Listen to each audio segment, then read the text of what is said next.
ist Sonntag und es ist schon sehr spät. Genau genommen ist es mitten in der Nacht. Der Philipp hat schon längstens schlafen, aber er konnte nicht beim besten Willen nicht. Es geht ihm ungefähr so wie in der Nacht vor seinem Geburtstag oder vor Weihnachten. Morgen ist aber nicht seine Geburt und es ist auch nicht Weihnachten. Nein, morgen wäre eigentlich ein ganz gewöhnlicher Montag.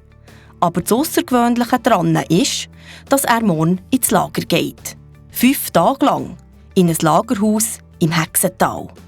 Mit seiner ganzen Klasse und mit seinem neuen Lehrer, dem Herr Haberkorn. Vor allem aber mit der Mascha Marabu, seiner genialen, einzigartigen Freundin.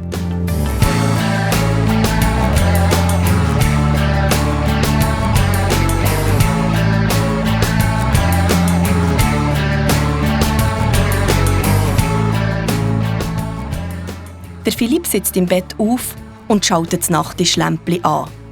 Der grosse Rucksack steht fertig gepackt bei der Tür. Ist echt wirklich alles drin, was er braucht? Plötzlich hört er ein komisches Geräusch. Irgendetwas kratzt an der Fensterscheibe.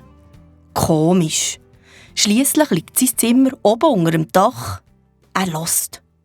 Wo das Kratzen zu einem leislichen Klopfen wird, muss der Philipp grinsen. Das kann nur eine sein. Schnell geht der Philipp ans Fenster und zieht die Vorhänge zurück. Weisses Mondlicht strömt ins Zimmer.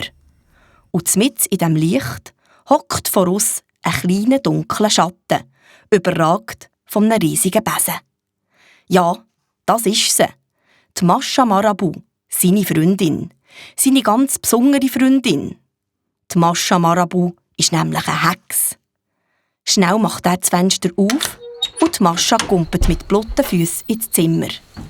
Sie hat einen von ihren farbigen Röcken an und ihre rosa-goldigen Locken schimmern im Mondlicht. Hey, bist du auch so aufgeregt wie ich? Ja schon, aber im Fall nicht so, wie du denkst. Die Mascha schaut ihn an. Ihre Augen leuchten im Mondlicht und strahlen so durchsichtig grün wie der Waldsee, wo der Philipp manchmal mit seinen Eltern dran geht spazieren. Er findet die Augen einfach der Hammer. Sie machen sein Herz immer noch zu klopfen. Genau gleich wie am ersten Tag, wo die Mascha neu in seine Klasse kam und neben ihm auf einen Freiplatz gehockt ist.